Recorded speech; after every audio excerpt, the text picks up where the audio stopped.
De l'humanité, l'homme bon cherche à aider. Il tend la main. Il offre son énergie. Il veut sauver, réparer, guider. Cette générosité vient du cœur. Elle naît d'un désir noble de soulager la souffrance d'autrui. Mais parfois, cette bonté devient une prison. Elle épuise l'âme. Elle vide l'esprit. Car toutes les personnes qui demandent de l'aide ne veulent pas réellement être aidées. Certaines cherchent seulement à drainer ton énergie. D'autres à justifier leur stagnation. Et toi, par bonté, tu donnes encore et encore jusqu'à ne plus rien avoir pour toi-même. Les stoïciens avaient compris cette vérité difficile. Marc Aurèle écrivait qu'il faut faire le bien, mais choisir où placer son énergie. Sénèque rappelait que la générosité sans discernement n'est pas vertu mais faiblesse. Et Épictète enseignait que celui qui aide tout le monde n'aide personne, pas même lui-même. Ce n'est pas de l'égoïsme, c'est de la sagesse. Car ton temps sur cette terre est limité. Ton énergie n'est pas infinie. Et ta mission principale n'est pas de sauver les autres, mais de te transformer toi-même pour devenir lumière. Mon ami, bienvenue sur Esprit Stoïcien, la chaîne qui transforme la philosophie antique en sagesse pratique pour ta vie d'aujourd'hui. Je suis là pour te rappeler que les enseignements de Marc Aurèle, Sénèque et Épictète ne sont pas enterrés dans le passé. Ils vivent ici et maintenant, dans tes choix quotidiens, dans tes relations, dans ta manière de donner ou de te préserver. Ma mission, c'est de t'aider à retrouver ta force intérieure dans un monde qui tente constamment de la voler. Si tu t'es déjà senti épuisé après avoir aidé quelqu'un qui n'a rien changé. Si tu as déjà donné ton cœur à des personnes qui ont juste pris sans jamais donner en retour. Si tu commences à comprendre que ta bonté doit avoir des limites pour ne pas devenir ta faiblesse. Alors cette vidéo est pour toi. Reste bien jusqu'au bout. Tu vas découvrir les 9 types de personnes qui drainent ton énergie sans jamais changer. Pourquoi les aider est non seulement inutile mais dangereux pour ton propre équilibre. Et surtout, comment le stoïcisme t'enseigne à dire non sans culpabilité pour préserver ta paix intérieure. Le stoïcisme n'est pas une philosophie d'indifférence. C'est une philosophie de discernement. Il ne s'agit pas de fermer son cœur au monde, mais d'ouvrir ses yeux sur la réalité humaine. Certaines personnes veulent grandir. D'autres veulent seulement que tu portes leur fardeau. Les premiers méritent ton aide. Les seconds te détruiront si tu les laisses faire. Et apprendre à faire la différence, c'est ce qui sépare le sage du naïf. Car la vraie compassion n'est pas de tout donner à tous. C'est de donner intelligemment pour que ton don serve réellement. Dans cette vidéo, nous allons explorer ensemble ces 9 archétypes. Ces profils que tu as déjà croisés dans ta vie. Ces personnes qui ont pris ton temps, ton énergie, ta lumière. Et nous allons voir pourquoi les stoïciens te conseilleraient de t'en éloigner. Non par cruauté, mais par amour. Amour de toi-même. Amour de ta mission. Amour de ceux qui méritent vraiment ton aide. Car quand tu cesses de gaspiller ton énergie sur ceux qui ne veulent pas changer, tu libères enfin de l'espace pour ceux qui en sont dignes. Premier type, la victime éternelle. Il existe des personnes qui ont fait de leur souffrance une identité. Ce ne sont pas des victimes de circonstances. Ce sont des victimes professionnelles. Elles ont construit toute leur personnalité autour de leurs problèmes. Leur malheur est devenu leur carte de visite. Leur douleur, leur moyen d'attirer l'attention. Et toi, avec ton bon cœur, tu écoutes, tu conseilles, tu proposes des solutions. Mais rien ne change. Jamais. Car la victime éternelle ne veut pas de solution. Elle veut des oreilles. Elle veut de la sympathie. Elle veut que son drame soit le centre de l'univers. Chaque fois que tu proposes une piste, elle trouve une excuse. Chaque fois que tu offres une porte de sortie, elle s'enfonce plus profondément dans sa plainte. Ce n'est pas conscient. C'est un mécanisme psychologique. Sa souffrance lui donne de l'importance. Enlève-lui son problème et elle perd son identité. Les stoïciens auraient reconnu ce type de personne immédiatement. Épictète enseignait que certains s'attachent à leur chaîne plus qu'à leur liberté. Ils préfèrent la sécurité de la prison mentale à l'incertitude de la libération.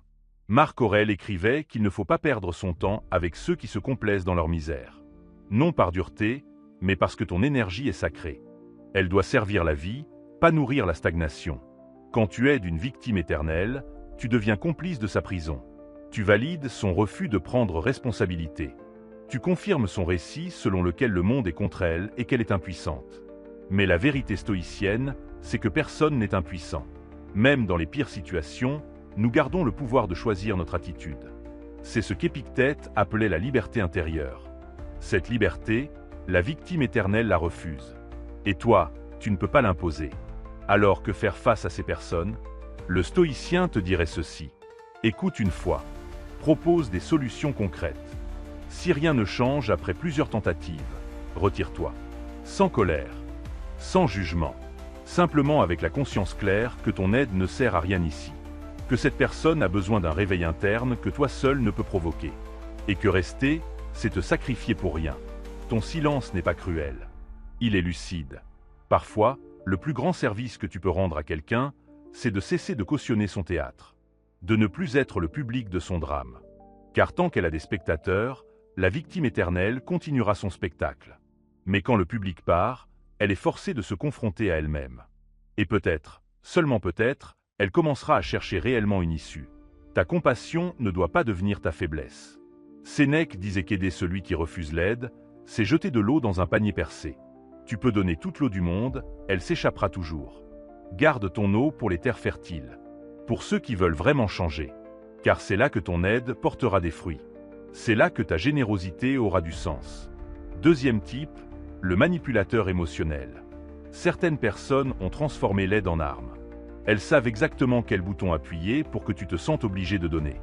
Elles connaissent tes failles. Elles perçoivent ta bonté comme une faiblesse à exploiter. Ce ne sont pas forcément des monstres. Parfois, elles-mêmes ne réalisent pas leur manipulation. C'est devenu un réflexe. Une stratégie de survie développée depuis l'enfance. Mais cela ne change rien au résultat. Elle te vide. Le manipulateur émotionnel utilise la culpabilité comme monnaie d'échange. Quand tu poses des limites, il te fait sentir égoïste. Quand tu refuses, il t'accuse de ne pas être un vrai ami. Il retourne chaque situation pour que tu sois toujours le méchant si tu ne cèdes pas. C'est un jeu psychologique subtil. Tu te retrouves à donner non par envie, mais par peur de passer pour quelqu'un de mauvais. Et cette dynamique te détruit lentement. Marc Aurèle mettait en garde contre ces personnes dans ses méditations. Il écrivait que certains utilisent la faiblesse des autres comme levier pour leur propre confort. Que le sage doit reconnaître ces dynamiques et s'en préserver. Non par haine, mais par protection. Car celui qui se laisse manipuler perd sa dignité. Il devient un instrument au service d'autrui, plutôt qu'un être autonome maître de ses choix. Le stoïcisme enseigne la distinction entre ce qui dépend de toi et ce qui n'en dépend pas. Le manipulateur émotionnel brouille cette ligne volontairement. Il veut te faire croire que son bonheur dépend de toi, que son problème ne peut être résolu que par ton aide, que tu es responsable de son état émotionnel. Mais c'est un mensonge. Personne n'est responsable du bonheur d'autrui. Chacun porte sa propre charge. Quand tu aides un manipulateur, tu nourris un schéma toxique. Tu lui apprends qu'il peut obtenir ce qu'il veut en jouant avec tes émotions. Tu deviens prévisible. Et cette prévisibilité devient ta prison. Il sait que tu céderas toujours, que ta bonté te rend vulnérable. Et il utilisera cette connaissance encore et encore jusqu'à ce que tu n'aies plus rien à donner. Le signe distinctif du manipulateur émotionnel, c'est que son aide n'est jamais réciproque. Quand tu as besoin de lui, il disparaît. Quand tu demandes, il trouve des excuses. Mais quand lui a besoin, il exige. Il dramatise. Il fait de sa demande une urgence vitale. Cette asymétrie devrait être ton signal. Celui qui prend sans jamais donner ne mérite pas ta générosité continue. Alors comment le stoïcien réagirait-il? Avec fermeté et clarté. Sénèque enseignait qu'il faut traiter avec les manipulateurs comme on traite avec des voleurs. Non avec violence, mais avec vigilance. Tu poses des limites claires. Tu refuses sans te justifier. Tu ne rentres pas dans son jeu émotionnel. Car chaque justification est une nouvelle prise pour qu'il te manipule davantage. Ton énergie n'est pas un droit pour les autres. C'est un cadeau que tu choisis de donner. Et quand ce cadeau est exploité, tu as le droit moral, même le devoir, de le retirer. Le manipulateur émotionnel te fera sentir coupable de cette décision. Il te dira que tu changes, que tu n'es plus la même personne. Et il aura raison. Tu n'es plus la même. Tu as grandi. Tu as compris. Tu es devenu sage. Cette sagesse, c'est de comprendre que la vraie générosité se donne librement, sans pression, sans culpabilité.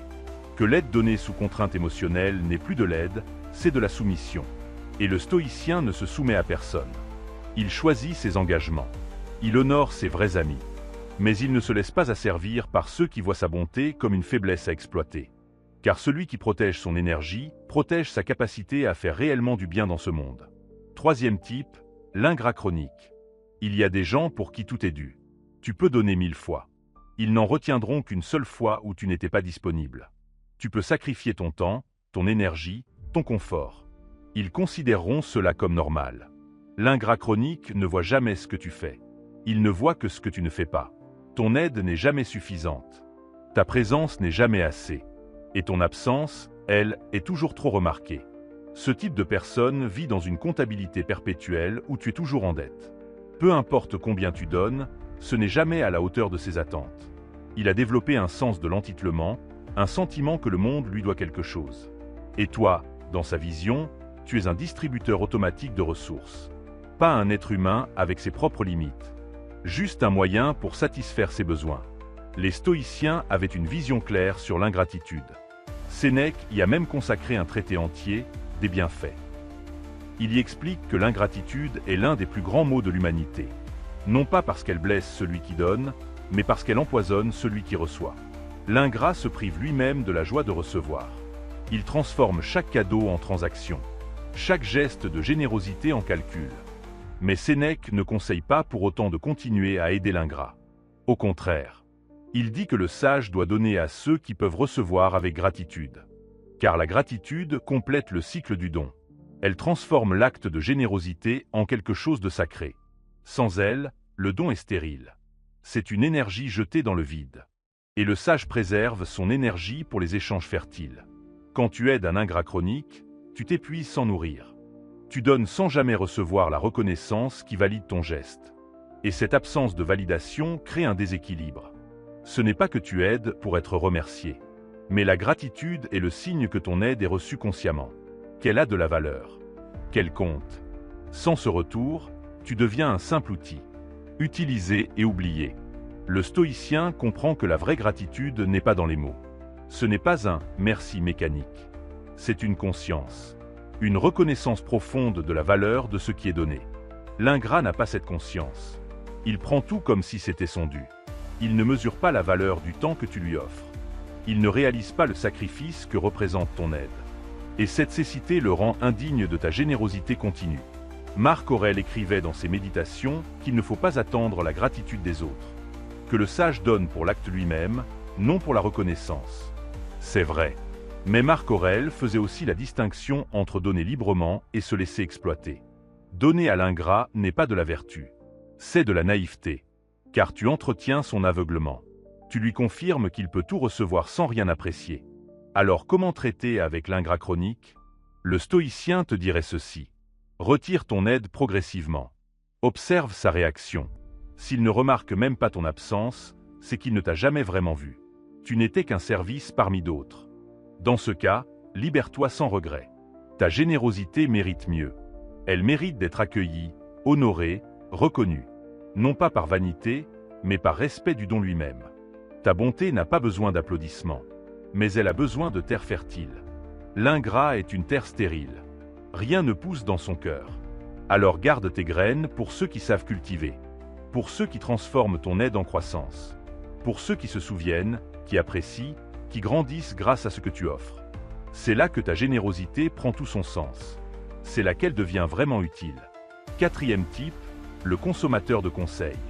Certaines personnes collectionnent les conseils comme d'autres collectionnent les timbres. Elles te demandent ton avis sur tout. Elles veulent ton opinion, ta perspective, ton analyse.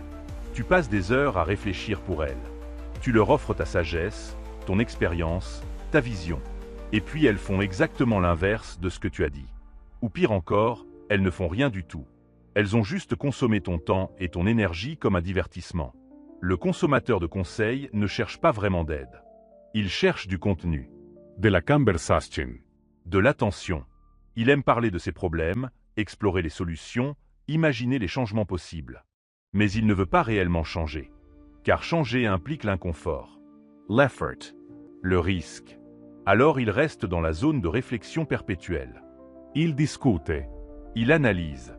Il demande. Mais il n'agit jamais. Épictète avait identifié ce type de personne dans son école. Il disait que certains étudiants venaient écouter la philosophie comme on va au théâtre. Pour le spectacle. Pour se sentir intelligent. Mais ils ne mettaient jamais rien en pratique. Ils aimaient l'idée de changer plus que le changement lui-même. Et Épictète refusait de perdre son temps avec ces gens. Il ne les chassait pas, mais il ne leur donnait plus d'attention particulière. Il gardait son énergie pour ceux qui appliquaient réellement ses enseignements.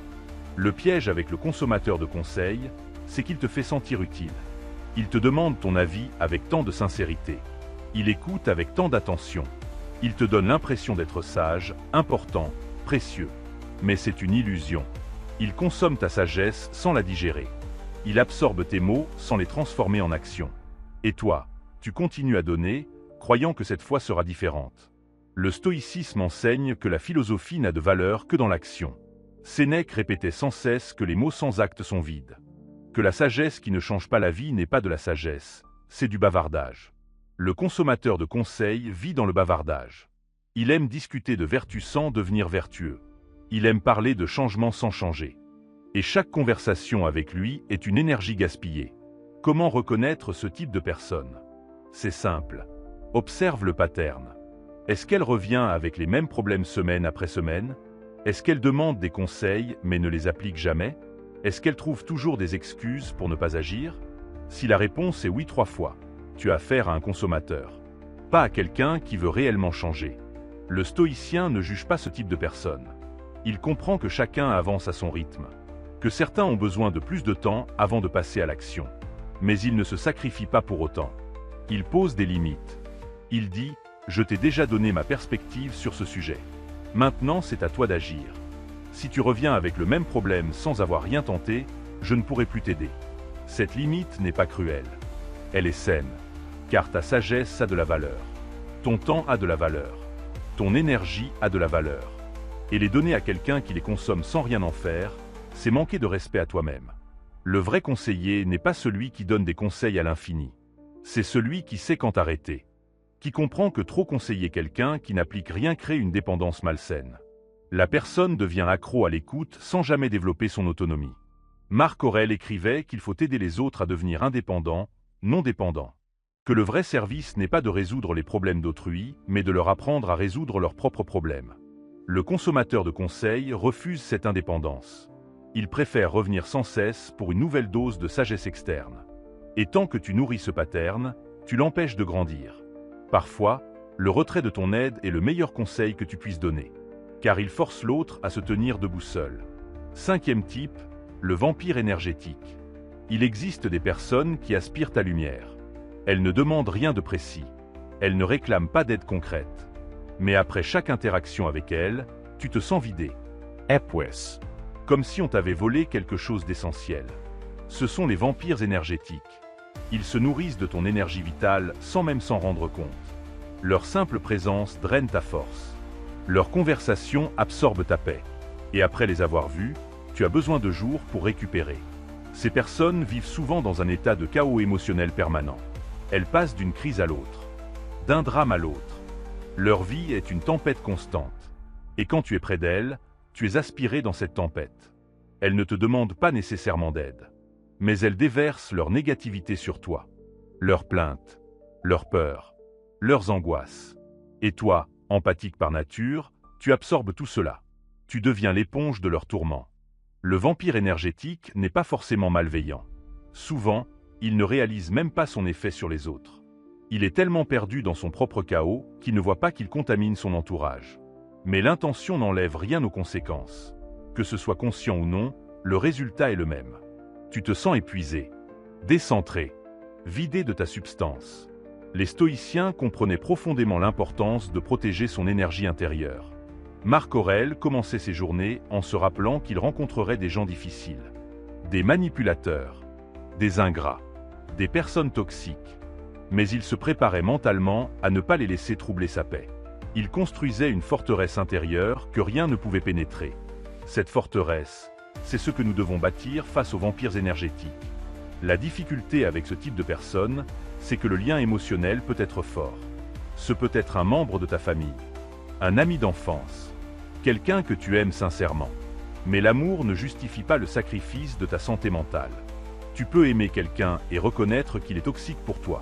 Ces deux vérités peuvent coexister. Et choisir de te protéger n'est pas un manque d'amour. C'est une forme d'amour plus mature. Un amour qui inclut le respect de soi. Sénèque écrivait que celui qui fréquente des personnes négatives finit par le devenir lui-même. Que l'environnement humain façonne l'âme autant que l'environnement physique. Si tu passes ton temps dans la boue, tu finiras sale. Si tu passes ton temps avec des vampires énergétiques, tu finiras vidé. Ce n'est pas du jugement. C'est une loi naturelle. L'énergie circule et se transmet. Et si tu n'as que des fuites autour de toi, tu finiras à sec. Comment traiter avec les vampires énergétiques? Le stoïcien te dirait ceci. Réduis drastiquement le temps passé avec eux. Ne te justifie pas. Ne t'explique pas, éloigne-toi simplement. S'ils demandent pourquoi, tu peux être honnête dans la gentillesse. J'ai besoin de préserver mon énergie en ce moment. Mais souvent, mieux vaut un retrait silencieux. Car ces personnes sont expertes pour retourner la situation et te faire sentir coupable. Quand tu dois interagir avec eux, crée des barrières mentales. Visualise une lumière protectrice autour de toi. Rappelle-toi que leurs émotions sont les leurs, pas les tiennes. Que tu peux être présent sans absorber. Que tu peux écouter sans porter. Cette distinction est cruciale. Le stoïcien est compatissant mais pas perméable.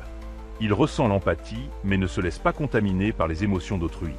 Ta paix intérieure est ton bien le plus précieux. Marc Aurèle la comparait à une source d'eau pure qui jaillit continuellement. Mais si cette source est constamment polluée par les énergies toxiques, elle finit par se tarir. Protège ta source. Ne laisse pas n'importe qui y puiser. Réserve ton énergie à ceux qui la respectent et la préservent. À ceux qui donnent autant qu'ils reçoivent. À ceux dont la présence te nourrit plutôt qu'elle ne te vide.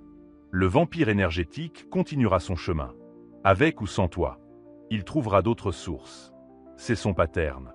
Mais toi, tu n'es pas obligé d'être cette source. Tu as le droit de fermer le robinet, de te retirer, de choisir la vie plutôt que le drainage. Ce n'est pas de l'égoïsme, c'est de la survie spirituelle. Et le stoïcisme t'enseigne que survivre spirituellement est la mission première. Avant d'aider qui que ce soit, assure-toi d'abord que tu es toi-même solide, enraciné, plein. Car on ne peut donner que ce qu'on possède. 6e type, le saboteur de progrès.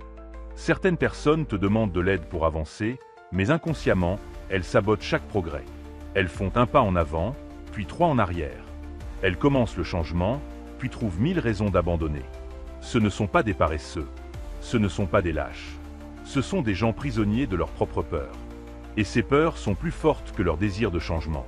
Le saboteur de progrès veut réellement améliorer sa vie. Mais il a encore plus peur de réussir. Cette peur du succès peut sembler étrange. Pourquoi quelqu'un aurait-il peur de réussir? Mais c'est une réalité psychologique profonde. Le succès implique le changement. Et le changement, même positif, fait peur. Il signifie quitter une zone de confort. Assumer de nouvelles responsabilités. Devenir une nouvelle version de soi. Et parfois, l'identité actuelle, même si elle est douloureuse, semble plus sûre que l'identité future qui est inconnue. Le saboteur de progrès va commencer avec enthousiasme. Il va suivre tes conseils. Appliquer tes suggestions. Tu vas voir des résultats. Tu vas te réjouir de son évolution. Mais juste au moment où le vrai changement commence à se cristalliser, il va tout abandonner. Il va trouver une excuse. Un événement extérieur. Une nouvelle priorité. Et tout le travail accompli s'effondre. Tu te retrouves à recommencer à zéro avec lui. Encore et encore. Épictète enseignait que le plus grand obstacle à l'apprentissage n'est pas l'ignorance mais l'illusion de savoir. De même, le plus grand obstacle au changement n'est pas l'incapacité mais la peur cachée de réussir. Le saboteur est coincé dans ce paradoxe. Il veut changer mais il a peur du changement. Il veut ton aide mais il résiste à ton aide. Et cette ambivalence crée un cycle infernal où tu donnes sans cesse sans jamais voir de résultats durables. Le piège avec ce type de personne, c'est que tu vois son potentiel. Tu vois ce qu'il pourrait devenir.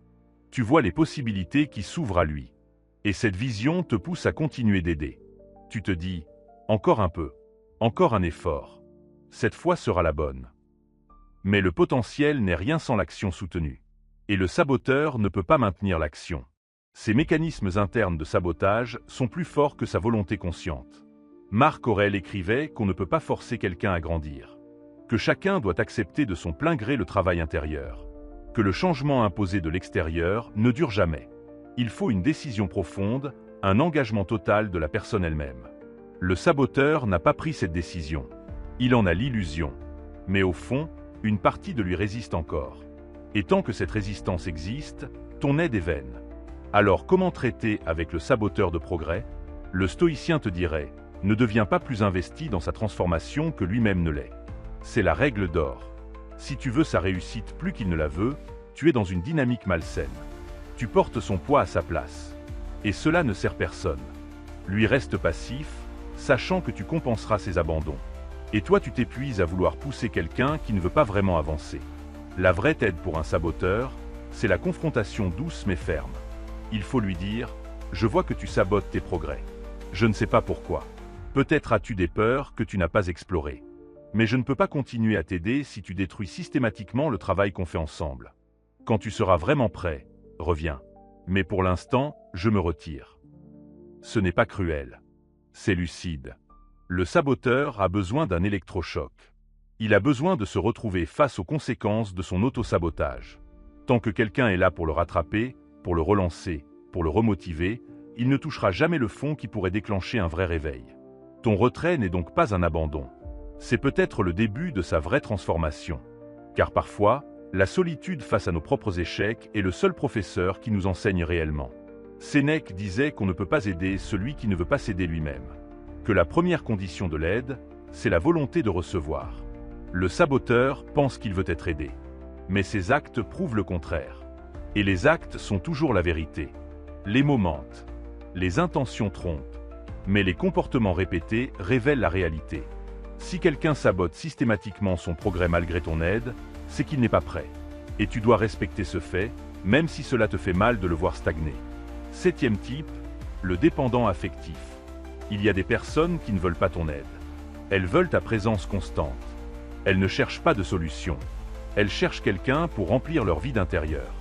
Le dépendant affectif a fait de toi sa bouée de sauvetage émotionnel. Sans toi, il se noie. Avec toi, il se contente de flotter. Mais il n'apprend jamais à nager. Car nager impliquerait de lâcher la bouée. Et cela lui fait trop peur. Cette personne t'appelle constamment. Elle a besoin de ta validation, de ta réassurance, de ta présence. Chaque décision doit passer par toi. Chaque émotion doit être partagée avec toi. Tu deviens le centre de son équilibre émotionnel. Et cette responsabilité est écrasante. Car tu n'es pas responsable du bonheur d'autrui. Personne ne l'est. Chacun doit construire sa propre stabilité intérieure. Le dépendant affectif confond amour et attachement. Il croit qu'avoir besoin de quelqu'un, c'est l'aimer. Mais les stoïciens savaient que c'est l'inverse. Le vrai amour laisse libre. L'attachement emprisonne. Sénèque écrivait qu'on doit aimer les autres comme des cadeaux temporaires, conscient qu'on peut les perdre à tout moment.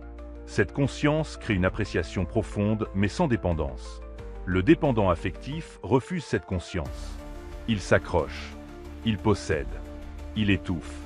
Quand tu essaies de créer de l'espace avec un dépendant affectif, il panique. Il interprète ton besoin de recul comme un abandon. Il devient anxieux, insistant, parfois même agressif.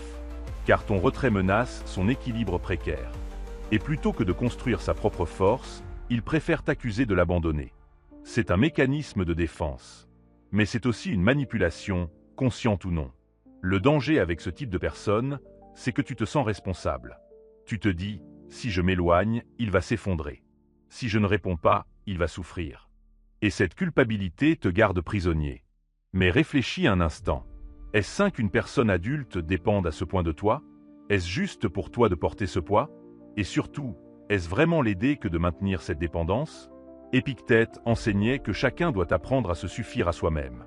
Que la vraie liberté vient de l'autosuffisance émotionnelle. Pas l'isolement, pas l'indifférence, mais la capacité d'être en paix avec soi-même, de s'aimer soi-même, de se soutenir soi-même. Le dépendant affectif refuse cette voie. Il préfère s'appuyer sur toi. Et tant que tu acceptes ce rôle, tu l'empêches de grandir. Comment traiter avec un dépendant affectif? Le stoïcien te dirait, crée de la distance progressivement. Ne réponds pas immédiatement à chaque appel. Ne valide pas chaque insécurité. Encourage l'autonomie. Dis des phrases comme « Je pense que tu peux prendre cette décision seul » ou « J'ai confiance en ta capacité à gérer cette situation ». Rediriger constamment vers sa propre force plutôt que de devenir sa béquille. Si la dépendance est trop forte, une conversation honnête devient nécessaire. Tu dois exprimir tes limites clairamente. J'apprécie notre relation, mais j'ai besoin d'espace. Je ne peux pas être disponible tout le temps. Et je ne pense pas que ce soit sain pour toi non plus de dépendre autant de moi. Cette conversation sera difficile. Le dépendant affectif va résister. Il va supplier. Peut-être même menacé. Mais tu dois tenir ferme. Marc Aurèle rappelait qu'on doit faire le bien sans être esclave du bien. Que la compassion doit avoir des limites pour rester saine. Aider quelqu'un à devenir dépendant de toi n'est pas de la compassion. C'est créer une prison dorée. Pour lui et pour toi. La vraie aide, c'est parfois de refuser d'être la solution facile. C'est de forcer l'autre à développer sa propre résilience en retirant le filet de sécurité qu'on représente. Le dépendant affectif ne te pardonnera peut-être pas. Il peut interpréter ton recul comme une trahison. Mais avec le temps, si cette personne fait le travail intérieur, elle réalisera que tu lui as offert le plus grand cadeau. La chance de devenir complète par elle-même. De ne plus avoir besoin de personne pour se sentir entière. Et si elle ne le comprend jamais, ce n'est pas ton problème. Tu n'es pas responsable de son éveil. Tu es seulement responsable de maintenir ta propre intégrité et tes propres limites. Car une vie sans limite est une vie sans dignité. 8e type, le jaloux déguisé. Il existe un type de personne particulièrement toxique car il se cache derrière un masque d'amitié. C'est celui qui demande ton aide mais qui secrètement ne veut pas que tu réussisses. Le jaloux déguisé. Il vient vers toi quand tu as du succès. Il pose des questions sur tes projets. Il semble intéressé, admiratif même. Mais dans son cœur, il brûle de jalousie. Ton bonheur le blesse. Ta réussite le diminue. Et inconsciemment, il va saboter toute aide que tu lui offres. Ce type de personne est difficile à détecter au début, car il joue bien son rôle. Il surrit. Il complimente. Il te demande conseil. Mais observe attentivement ses réactions quand tu partages tes succès. Y a-t-il une lueur sombre dans ses yeux? Une remarque subtile qui minimise ton accomplissement? Un silence trop long? Ces signes révèlent la vérité. Il ne célèbre pas avec toi. Il compare. Et dans cette comparaison, il se sent toujours inférieur. La jalousie est un poison que les stoïciens connaissaient bien. Sénèque la décrivait comme l'une des émotions les plus destructrices. Elle détruit celui qui la ressent plus que celui qui en est la cible. Le jaloux se consume dans l'amertume. Il passe son temps à regarder ce que les autres ont plutôt qu'à construire sa propre vie. Et cette fixation externe le maintient dans la stagnation. Pourquoi le jaloux déguisé demande-t-il de l'aide? Parfois c'est pour se rapprocher de toi et découvrir tes secrets. Il veut comprendre comment tu as réussi pour te copier ou te surpasser. D'autres fois, c'est pour se comparer directement. Placer sa vie à côté de la tienne et mesurer l'écart. Dans les deux cas, son intention n'est pas pure. Il ne vient pas vers toi avec humilité et ouverture. Il vient avec un agenda caché. Le danger avec ce type de personne, c'est qu'elle va utiliser les informations que tu partages contre toi. Si tu lui révèles tes projets, elle va soit te décourager subtilement, soit te devancer en copiant tes idées. Si tu lui montres tes faiblesses, elle va les exploiter plus tard. Car le jaloux n'est pas un ami. Il est un compétiteur qui se déguise en allié. Et cette trahison fait particulièrement mal car elle vient de quelqu'un en qui tu avais placé ta confiance. Marc Aurèle mettait en garde contre ceux qui sourient dehors mais critiquent dedans. Il conseillait d'observer les actes, pas les paroles. Le jaloux déguisé dit les bonnes choses. Mais ses actions révèlent sa vraie nature. Il ne te soutient jamais vraiment. Il ne te défend jamais en ton absence. Il ne célèbre jamais tes victoires sans y ajouter une pique. Ces petits signes s'accumulent et forment un pattern clair pour celui qui s'est observé. Comment traiter avec un jaloux déguisé? Le stoïcien te dirait, garde tes distances émotionnelles. Ne partage pas tes projets importants avec cette personne. Ne cherche pas son approbation. Ne te confie pas sur tes vulnérabilités. Reste courtois mais superficiel. Car celui qui ne peut pas se réjouir sincèrement de ton bonheur n'a pas sa place dans ton cercle intime. Si cette personne demande ton aide, tu peux donner des conseils généraux. Mais ne t'investis pas personnellement. Ne deviens pas son mentor. Ne lui ouvre pas les portes de ton réseau. Car le jaloux utilisera ses opportunités non pour grandir à tes côtés, mais pour essayer de te dépasser et de te faire descendre. C'est sa nature. Et toi, tu n'as pas à nourrir quelqu'un qui voudrait te voir échouer. Épictète enseignait qu'il faut protéger son jardin intérieur comme un agriculteur protège ses cultures. Tu ne laisses pas les mauvaises herbes envahir. Tu ne laisses pas les parasites dévorer tes fruits. De même, tu ne laisses pas les jaloux accéder à ton monde intérieur. Ton jardin est sacré. Tes rêves sont précieux. Et tu as le droit, même le devoir, de les protéger de ceux qui ne les souhaitent pas sincèrement. Le jaloux déguisé peut changer. Parfois, une confrontation honnête le réveille.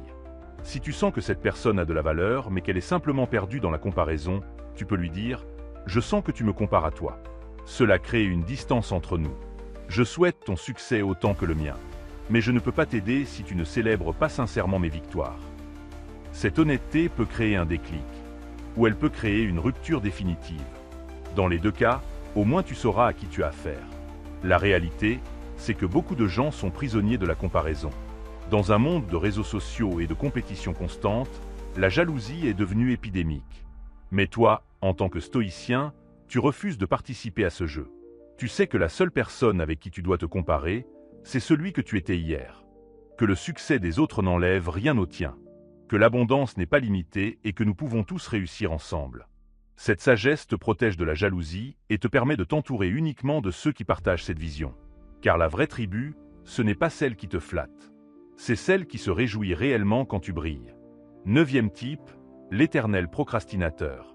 Le dernier type de personne à ne pas aider est celui qui attend éternellement le moment parfait. L'éternel procrastinateur. Il a des rêves, des objectifs, des plans détaillés, mais il ne passe jamais à l'action. Il remet toujours à demain, à la semaine prochaine, au mois prochain, à l'année prochaine. Et tu, dans ta générosité, tu l'encourages. Tu lui rappelles ses objectifs. Tu lui proposes des solutions. Tu lui offres même des opportunités concrètes. Mais rien n'y fait. Il trouvera toujours une raison d'attendre encore un peu. Le procrastinateur n'a pas un problème de capacité. Il a un problème d'action. Ce n'est pas qu'il ne peut pas, c'est qu'il ne fait pas. Et cette distinction est fondamentale. Car s'il ne peut pas, tu pourrais l'aider à développer ses compétences. Mais s'il ne fait simplement pas, aucune aide extérieure ne changera cela. L'action est une décision personnelle. C'est une volonté. Et personne ne peut la donner à quelqu'un d'autre. Les stoïciens avaient une relation particulière avec le temps. Marc Aurèle rappelait constamment la brièveté de la vie. Il écrivait « Tu peux partir de la vie maintenant. Que cela détermine ce que tu fais, dis et pense. » Cette conscience de la mort imminente n'était pas morbide. C'était un appel à l'action immédiate. À cesser de remettre à demain ce qui compte. Car demain n'est jamais garanti. Le procrastinateur vit dans l'illusion du temps infini. Il se dit qu'il a tout le temps, que ce n'est pas urgent, qu'il attendra les bonnes conditions. Mais les conditions parfaites n'existent jamais. Il y aura toujours un obstacle, une excuse, une raison de reporter. Et pendant ce temps, la vie passe. Les opportunités s'envolent et lui restent figées dans l'intention sans action. Quand tu essaies d'aider un procrastinateur, tu tombes dans un piège subtil. Tu deviens son système de rappel externe, sa conscience déléguée. Tu assumes la responsabilité de le pousser à agir. Mais ce faisant, tu lui enlèves sa responsabilité personnelle. Il se repose sur toi pour la motivation. Et comme tu es là pour le relancer, il n'a pas besoin de développer sa propre discipline. Ta présence devient donc un obstacle à son autonomie. Sénèque avait des mots durs pour les procrastinateurs. Il disait qu'ils sont comme des hommes qui attendent de vivre, qui remettent leur vie à plus tard, qui passent leur journée à préparer la vie qu'ils vivront demain. Mais demain devient après-demain, et après-demain devient jamais. Le procrastinateur ne vit pas, il planifie de vivre. Et cette différence est tragique. Comment reconnaître qu'aider un procrastinateur est vain? Observe le pattern répétitif. Si quelqu'un parle du même projet depuis des années sans jamais commencer, c'est un signe. Si quelqu'un demande conseil mais ne fait jamais le premier pas que tu lui suggères, c'est un signe. Si quelqu'un a toutes les excuses du monde pour ne pas agir mais aucune action concrète à montrer, c'est un signe. Le procrastinateur se reconnaît à son immobilisme chronique. Le stoïcien ne juge pas le procrastinateur. Il comprend que l'inaction vient souvent de la peur. Peur de l'échec, peur du jugement, peur de sortir de sa zone de confort. Mais comprendre n'est pas excuser. Et surtout, comprendre ne t'oblige pas à porter le poids de l'inaction d'autrui. Tu peux avoir de la compassion sans devenir complice de la stagnation. Alors comment traiter avec l'éternel procrastinateur? Le stoïcien te dirait, donne un conseil clair une fois, offre une opportunité concrète une fois, puis retire-toi. Ne relance pas, ne rappelle pas, ne motive pas constamment, car chaque relance confirme au procrastinateur qu'il peut attendre, que quelqu'un d'autre portera le fardeau de son action, tandis que ton retrait le confronte à sa propre responsabilité. Si tu veux vraiment aider un procrastinateur, impose une limite temporelle. Dis, je t'offre cette opportunité maintenant. Si tu ne la saisis pas dans la semaine, je passe à autre chose. Cette urgence peut créer le déclic nécessaire, ou révéler que la personne n'était pas réellement prête. Dans les deux cas, tu obtiens une clarté. Et la clarté permet de ne pas gaspiller ton énergie. Épictète enseignait qu'il y a un temps pour chaque chose. Un temps pour aider et un temps pour laisser aller. Le procrastinateur éternel a eu son temps. Si après des mois ou des années, il n'a toujours rien fait, ce n'est pas par manque d'opportunité, mais par manque de volonté. Et la volonté ne se donne pas. Elle se prend. C'est une décision personnelle que personne ne peut faire à la place d'autrui. Ton énergie est précieuse. Ta mission sur cette terre n'est pas de pousser éternellement quelqu'un qui ne veut pas marcher. C'est d'avancer toi-même, de réaliser ton propre potentiel, et d'inspirer par l'exemple plutôt que par la persuasion constante. Le vrai service au procrastinateur, c'est peut-être de le laisser face aux conséquences de son inaction, de ne plus être le filet de sécurité qui lui permet de rester dans sa zone de confort. Car parfois, c'est seulement quand on touche le fond qu'on trouve enfin le courage de remonter. Tu viens de découvrir 9 types de personnes qui drainent ton énergie sans jamais vraiment changer. La victime éternelle qui refuse de prendre responsabilité. Le manipulateur émotionnel qui utilise ta bonté contre toi. L'ingrat chronique qui ne voit jamais tes sacrifices. Le consommateur de conseils qui n'applique rien. Le vampire énergétique qui absorbe ta lumière. Le saboteur de progrès qui détruit systématiquement tout avancement. Le dépendant affectif qui fait de toi sa béquille. Le jaloux déguisé qui sourit devant mais te souhaite du mal dedans. Et l'éternel procrastinateur qui attend toujours le moment parfait sans jamais agir. Ces 9 types ont un point commun. Ils prennent sans donner. Ils demandent sans transformer. Ils épuisent sans nourrir. Et le stoïcisme t'enseigne une vérité difficile mais libératrice. Tu n'es pas obligé de les aider. Tu as le droit moral de protéger ton énergie. Tu as même le devoir de le faire. Car ta mission n'est pas de sauver tout le monde. C'est de te transformer toi-même pour devenir une lumière qui inspire plutôt qu'une bougie qui se consume. Marc Aurèle gouvernait l'empire le plus puissant du monde. Il avait des millions de sujets, des problèmes infinis, des demandes constantes. Pourtant, chaque soir, il se retirait dans sa tente pour écrire ses méditations. Il se recentrait. Il se reconnectait à ses principes. Il protégeait son esprit du chaos extérieur. Car il savait qu'un empereur épuisé ne peut servir personne. Qu'un leader vidé ne peut guider personne. Qu'un homme perdu ne peut éclairer personne. Cette vérité s'applique à toi aujourd'hui. Tu n'as pas besoin d'être empereur pour comprendre l'importance de préserver ton énergie. Chaque jour, des dizaines de personnes veulent un morceau de toi. Ton temps, ton attention, ton aide. Et si tu dis oui à tout, tu te retrouves dispersé. Fragment. Epues. Tu deviens une version diluée de toi-même. Une ombre de ce que tu pourrais être si tu concentrais ton énergie sur ce qui compte vraiment. Le discernement n'est pas de l'égoïsme. C'est de la sagesse. C'est l'art de reconnaître où ton aide portera des fruits et où elle sera gaspillée. Sénèque comparait cela à un jardinier qui choisit où planter ses graines. Tu ne plantes pas dans la pierre. Tu ne plantes pas dans le marais. Tu cherches la terre fertile. Celle qui accueillera ta graine et la transformera en arbre. De même, tu ne donnes pas ton aide aveuglément.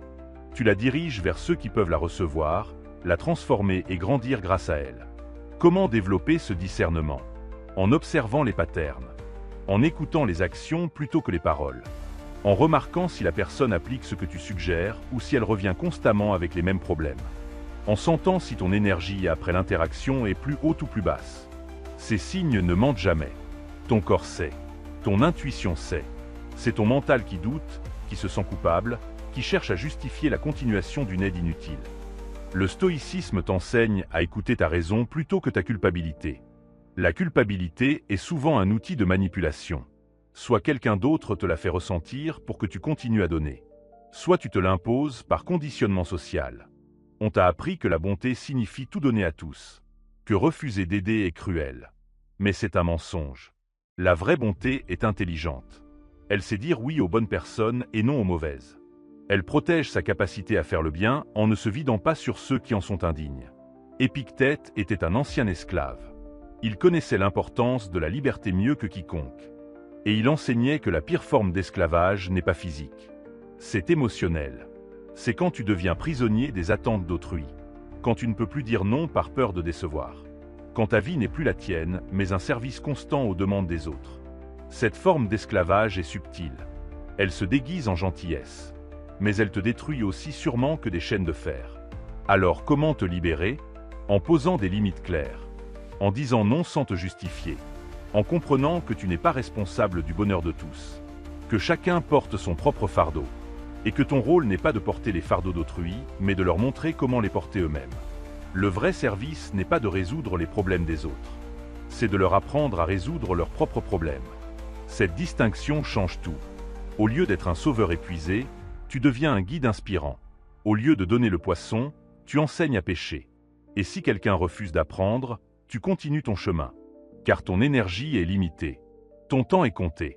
Et chaque minute passée sur quelqu'un qui ne veut pas changer est une minute volée à quelqu'un qui le veut vraiment. Ou pire encore, une minute volée à ta propre transformation. Les stoïciens croyaient que chaque être humain a une mission unique. Marc Aurèle parlait du démon intérieur, cette voix qui t'appelle vers ton destin.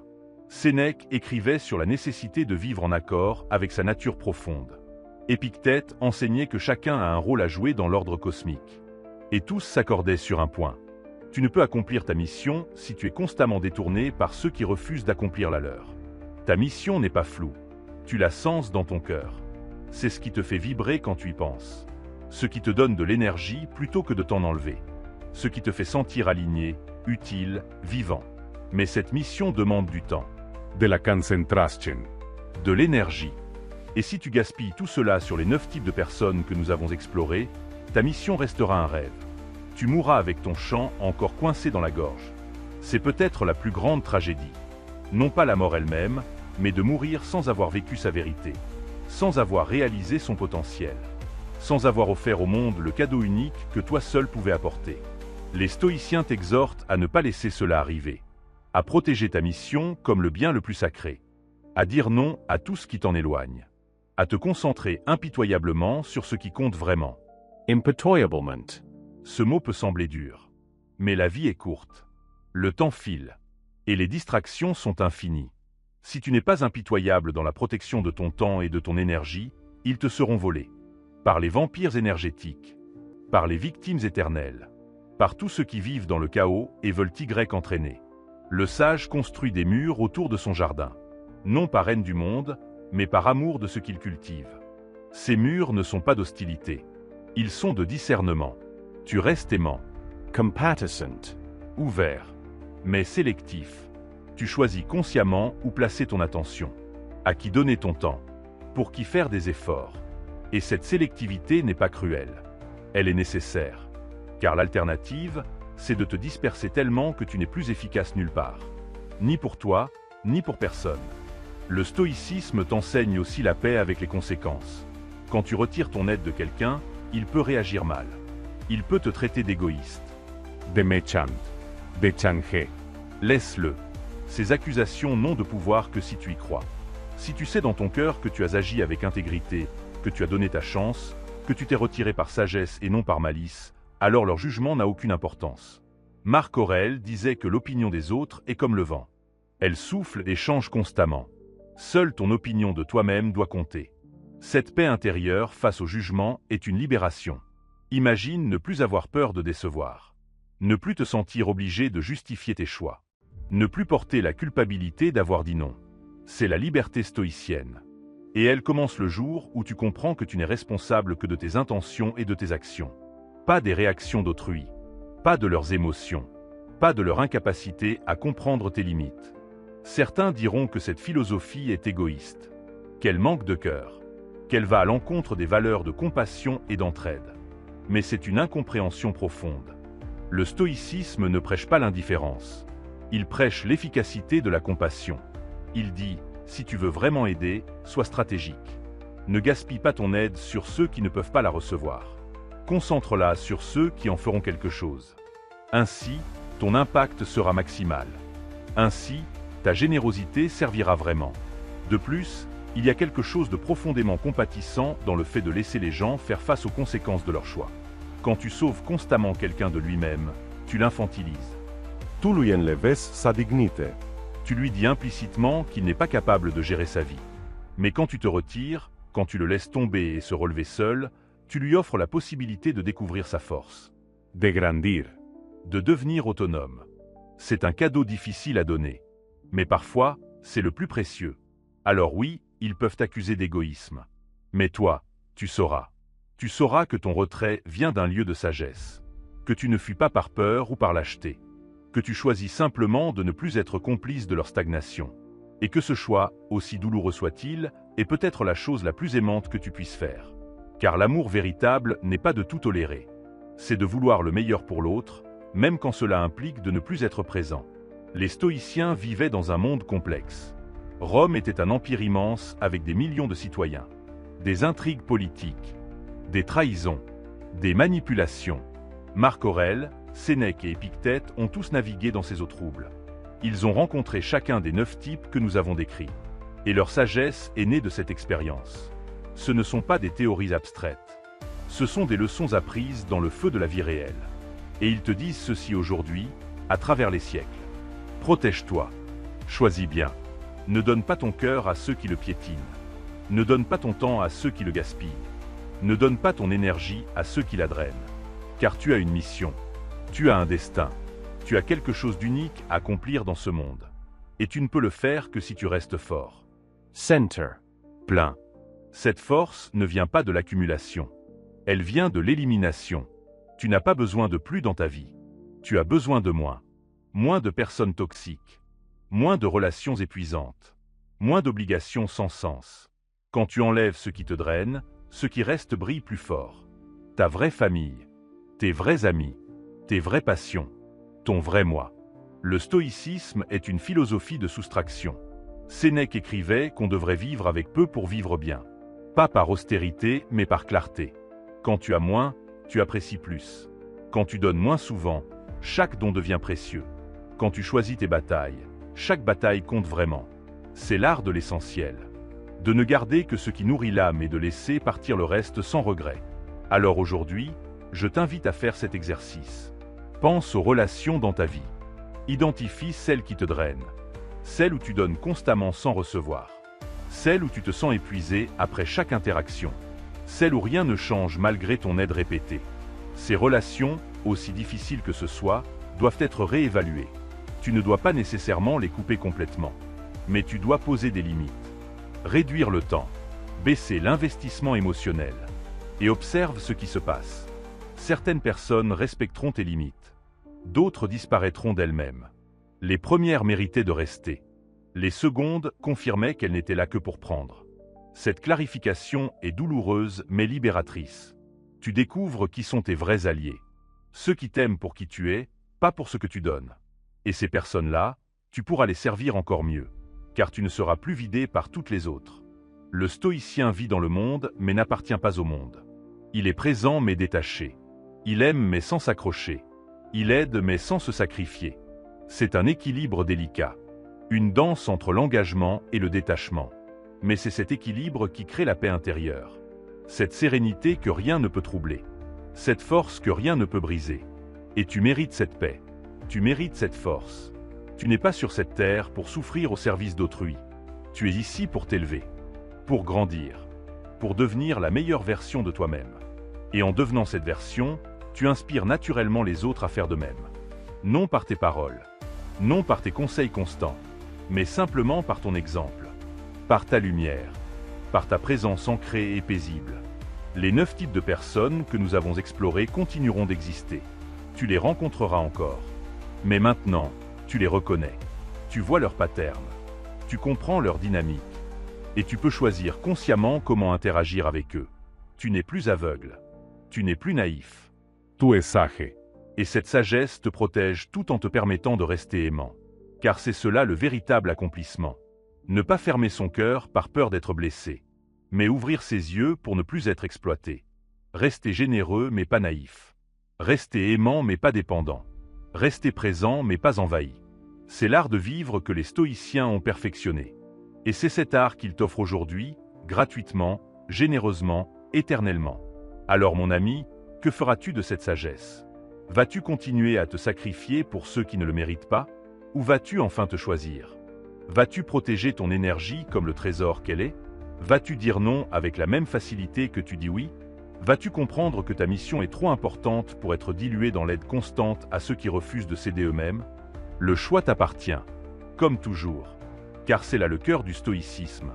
Tu es libre. Libre de choisir, libre d'agir, libre de te retirer. Personne ne peut te forcer à donner. Personne ne peut te contraindre à rester. Ta vie est la tienne. Et aujourd'hui, maintenant, tu peux décider de la vivre selon tes termes. De préserver ce qui est sacré en toi.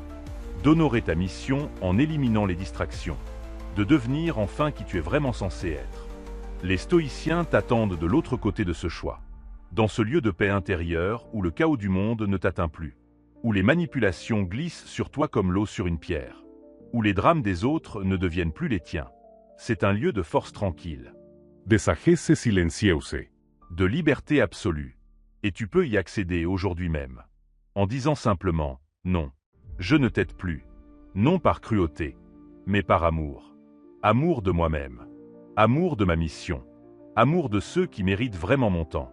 Ce non libère tout. Il ouvre l'espace pour le oui qui compte vraiment. Le oui à ta vocation. Le oui à tes rêves. Le oui à ta transformation. Alors aujourd'hui, ose dire non. Ose te retire. Ose devenir inaccessible à ceux qui drainent. Et dans cet espace libéré, construis enfin la vie que ton âme réclame. Celle où tu es maître de ton temps, souverain de ton énergie, libre dans ton cœur. C'est le message des stoïciens. C'est leur cadeau à toi. Et si tu l'acceptes, si tu l'appliques, ta vie ne sera plus jamais la même. Tu ne seras plus l'esclave des attentes d'autrui. Tu seras le roi de ton royaume intérieur. Et de ce trône, serein et fort, tu pourras enfin servir ceux qui le méritent. Non par obligation, mais par choix. Non par culpabilité, mais par amour. Et cette différence change absolument tout.